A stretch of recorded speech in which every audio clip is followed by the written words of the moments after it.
Dictation start होगा 5 second बाद। Start. महोदय, मैं अपने बारे में कहता हूँ। जब मैं छोटा था और कॉलेज में पढ़ रहा था तब रूस और जापान के बीच युद्ध छिड़ा। उस समय समाचार पत्रों में जापान के संबंध में बहुत सी बातें छपा करती थी। उनमें एक बात यह भी थी कि जापान में सुमेरिया जाति के लोगों ने अपने सब अधिकार वहां के राजा को दे दिए थे। उसके बाद जापान बड़ी उन्नति कर सका। हम लोग यह पढ़कर आश्चर्य और सराहना करते थे। उससे बढ़कर हमारे यहाँ के लोगों ने स्वराज्य स्थापित होने के बाद 1-2 वर्ष में एक उदाहरण उपस्थित करके दिखाया। हम भी अपने हजारों वर्षों के इतिहास को नहीं भूलेंगे। जो रियासतें अलग अलग स्थापित हो गई थी और एक प्रकार से भारत कई टुकड़ों में बटा हुआ था, वे सब टुकड़े एक हो गए। आज ब्रिटिश भारत और देसी रियासतें मिलकर एक हो गई है। पैरा। उसके बाद हमारे सामने यह प्रश्न आया कि भारत के लोग केवल स्वराज्य से ही सुखी नहीं हो सकते, उनको किसी न किसी प्रकार सुखी बनाना है। इस संबंध में सरकार ने अपनी ओर से प्रायः सभी राज्यों में जमींदारी और भागीदारी उन्मूलन के कानून उपस्थित किए और वे कानून पास हुए। प्रसन्नता की बात तो यह है कि बहुत से स्थानों में कानून उन लोगों की स्वीकृति से तथा उन लोगों की सलाह से पास किए जिनकी जमींदारी और जागीरदारी समाप्त हो जानी थी। यह भी देश प्रेम का उदाहरण है। उन लोगों ने अपनी संपत्ति का त्याग इसलिए किया कि उससे सारे देश को लाभ पहुंचे। वह काम भी लगभग पूरा हो गया और पूरा होता जा रहा है। हमारे सामने मार्ग प्रशस्त हैं और अब हमें इस पर चलने की शक्ति चाहिए। पैरा। हम में परस्पर कभी कभी इस प्रकार की संकुचित धार्मिक अथवा सामाजिक भावना देखने में आती है जिसके कारण कभी कभी लड़ाई झगड़े हो जाते हैं। हम इस चीज को भी दूर करने का प्रयत्न कर रहे हैं। हमारे संविधान में स्पष्ट बता दिया गया है कि कोई चाहे किसी भी धर्म का क्यों न हो, किसी भी जाति का क्यों न हो, इस देश में सबको समान अधिकार है। गरीब से गरीब आदमी को भी वही एक वोट देने का अधिकार है जो कि राजा साहब को है या मुझे। धर्म के नाम पर किसी प्रकार का भेदभाव नहीं किया जाता है। पैरा।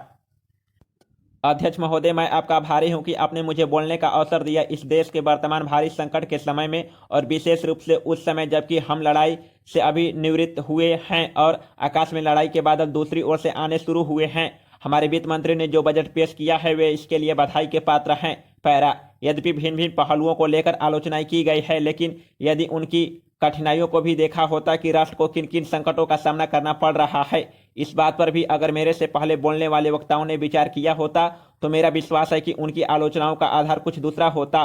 उन्होंने ऐसे कठिन अवसर पर यह संतुलित बजट पेश किया है, उसके लिए मैं उन्हें बार बार बधाई देता हूं। लेकिन साथ ही साथ मैं अपना यह कर्तव्य समझता हूं कि कुछ ऐसे विचार भी उनके सामने प्रस्तुत करूं जिससे उनकी कठिनाइयां कुछ हल हो जाएं। उदाहरण के रूप में विगत 2 वर्षों में लेखा जोखा कमेटी में बैठने के समय मुझे ऐसा अनुभव हुआ है कि इस देश में 2-3 इस प्रकार की त्रुटियां मौजूद हैं इनको दूर करने के लिए, जिनकी जांच करने के लिए यदि कोई एक कमेटी या आयोग बिठा दिया तो राष्ट्र को, राष्ट्र की सरकार को, राष्ट्र की विकास कार्यों को और राष्ट्र की रक्षा व्यवस्था के लिए करोड़ों नहीं अरबों की व्यवस्था फौरन हो सकती है। केवल शासन को जागरूक होकर कुछ कदम उठाने की आवश्यकता होती है। पैरा। अभी कुछ छिपे हुए धन का जिक्र किया गया। सरकार ने अभी समय समय पर ऐसा आभास दिया है कि देश में लगभग 30,000 करोड़ रुपए का छिपा धन मौजूद है। स्वयं मैं समझ नहीं पाता हूं कि जब सरकार ऐसा अनुभव करती है तो इसकी व्यवस्था करने में उसको दिक्कत क्या आ रही है। ऐसा मालूम होता है कि कहीं इच्छा शक्ति की कमी है। भारत की इस सरकार ने अपनी शक्ति का ठीक से उपयोग करके उस दुश्मन के दांत खट्टे किए जिसके कि ऊपर विश्व की शक्तिशाली और इंग्लैंड जैसी शक्तियों का अटूट सहारा था और जिसको कि उन्होंने हमारे विरुद्ध उकसाकर खड़ा किया था और अपना पूर्ण सहयोग दिया था। पैरा। अध्यक्ष महोदय, मानव संसाधन विकास मंत्रालय की मांगों के संबंध में बोलने के लिए मैं खड़ा हुआ हूं। शिक्षा की उपस्थिति के बारे में, उनमें परिवर्तन लाने के बारे में, इस क्षेत्र में हमें जो असफलता हाथ लगी है उसके बारे में अभी मेरे मित्र ने बहुत कुछ कहा है। दुर्भाग्य की बात यह है कि देश में सभी लोग यह मानते हैं कि शिक्षा में प्रगति नहीं हुई है, शिक्षा पद्धति में आमूलचूल परिवर्तन नहीं हुए हैं, लेकिन फिर भी इस दिशा में कुछ विकास नहीं जाता है। ऐसा प्रतीत होता है कि इस विषय में कुछ भी करने को स्थिति में हम नहीं रहे हैं। स्थिति ज्यों की त्यों चली आ रही है। इतना होने पर भी शिक्षा की मद पर होने वाला जो खर्च है और उसके लिए धनराशि आवंटित की गई है वह भी बहुत बड़ी थोड़ी है। लेकिन उस पर न जाकर मैं आपका ध्यान इस ओर दिलाना चाहता हूं कि मर्ज बढ़ता ही गया, ज्यों ज्यों दवा की वाली कहावत ही आज चरितार्थ हो रही है। जितने ज़्यादा आयोग और समितियां बैठी और जितनी ज़्यादा शिक्षा पद्धति के बारे में छानबीन की गई, उतनी ही ज़्यादा बीमारी बढ़ती गई। बीमारी का इलाज न होकर और भी खराबियां पैदा होती गई। अभी मेरे मित्र ने माननीय मंत्री का ध्यान एक रिपोर्ट की तरफ दिलाया था। इस तरह की बहुत सी रिपोर्टें हैं। अभी सदस्य महोदय भी एक रिपोर्ट का जिक्र कर रहे थे। रिपोर्ट तो बहुत सी प्रस्तुत हुई है, लेकिन मंत्रालय ने उस पर अभी कभी कार्यान्वयन करने की दिशा में कोई कदम नहीं उठाया। अपनी इस हालत को उन्होंने इसी सदन में स्वयं स्वीकार किया है। अपनी विवशता को उन्होंने स्वयं यहाँ प्रकट किया है। पैरा इस विषय पर और अधिक न कहकर मैं आज के दिन मानव संसाधन विकास मंत्रालय का ध्यान दो विशेष विषयों की तरफ दिलाना चाहता हूँ। पहली बात तो मैं हिंदी के बारे में कहना चाहता हूँ। मंत्रालय का काम हिंदी का प्रसार और प्रचार करना है। हिंदी हमारे देश की राष्ट्रभाषा है। संविधान ने उसको राष्ट्रभाषा का स्थान दिया है, लेकिन हिंदी को वह स्थान अभी तक भी ठीक से प्राप्त नहीं हुआ है। इसके कई कारण हो सकते हैं। एक कारण हिंदी प्रेमियों का अधिक उत्साह हो सकता है। दूसरा, दलगत राजनीति से प्रभावित होकर राजनेताओं का भाषा के बारे में अपनाया गया दृष्टिकोण हो सकता है। पैरा महोदय, जो यह बजट प्रस्तुत हुआ है वह देश का एक ऐसा नया चित्र उपस्थित करता है जो चित्र उम्मीद का है, आशा का है, सफलता का है। इसमें नए कर ज़्यादा नहीं लगाए गए हैं और जो थोड़े से कर लगाए भी गए हैं वे इस ढंग से लगाए गए हैं कि सभी लोगों पर उसका बोझ पड़ता है। इसे भी उनको निराशा हुई है। दूसरी बात जिससे उनको निराशा हुई है यह है कि 1-2 वर्ष देश को लेन देन के मामले में कठिनाई का सामना करना पड़ा था। योजनाओं को कठिनाई में पड़ना पड़ा था। वह कठिनाई दूर हो गई है और मैं सदन की तरफ से उन देशों को धन्यवाद देना चाहता हूं, उन देशों के प्रति आभार प्रदर्शित करना चाहता हूं जिन्होंने हमारी इस कठिनाई को दूर करने में आगे बढ़कर हाथ बटाया है। मेरे मित्रों ने इससे निराशा हुई है। विदेशी सहायता बहुत ज़्यादा और तेजी से पहुंच रही है और हमारी जो कठिनाई दूर हो गई है इससे उनको परेशानी हुई। कम्युनिस्ट इसलिए भी परेशान हैं कि पिछले 1-2 वर्षों में देश की पैदावार बहुमुखी ढंग से बढ़ी है, औद्योगिक पैदावार बढ़ी है। यह उनके लिए निराकरण का कारण बना है।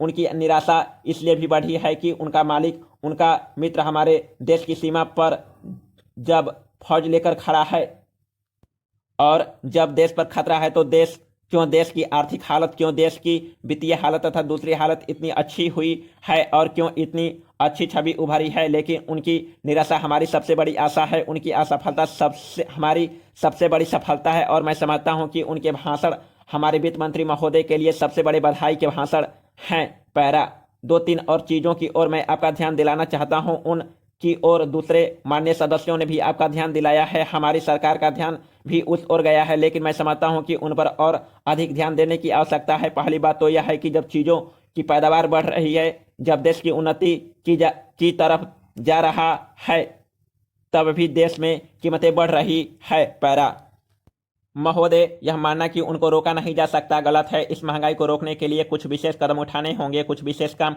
करने होंगे। एक विशेष चीज जो इस बजट में आई है और जो घबराहट पैदा करने वाली है यह है कि देश की पैदावार तो बढ़ रही है, देश का विकास तो हो रहा है, लेकिन इसके साथ ही साथ देश में बेकारी बढ़ रही है और आम तो खास तौर पर पढ़े लिखे लोगों की बेरोजगारी बढ़ रही है। लोगों का बेकार होना खतरनाक चीज है।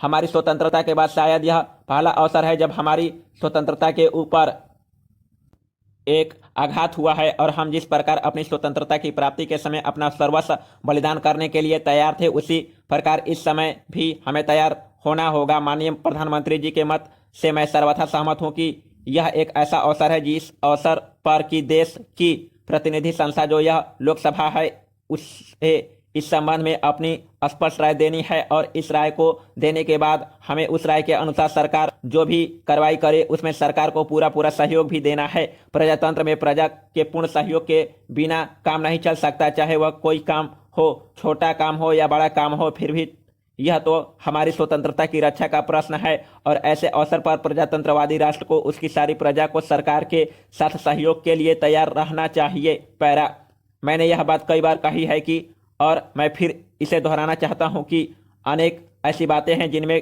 कि भिन्न भिन्न राजनीतिक दलों के होते हुए भी सब राजनीतिक दल मिलजुल कर काम कर सकते हैं। यह एक ठीक उसी प्रकार का अवसर है। मैं अपने प्रधानमंत्री जी की वैदेशिक नीति का बड़ा भारी समर्थक रहा हूं और कल इस सदन में इस संबंध में जो बहस हुई उससे भी यह पूरा परिणाम निकाला जा सकता है। जहां तक हमारी वैदेशिक नीति के सिद्धांतों का संबंध है वहां तक इस सदन का कोई दल, इस सदन का कोई भी सदस्य उन सिद्धांतों के विरुद्ध नहीं है। मैंने बड़े ध्यान से अपने साम्यवादी दल के नेता का भाषण सुना। उन्होंने यह कहा कि मूल प्रश्न हमारी मूल नीति के समर्थन का है। समाप्त।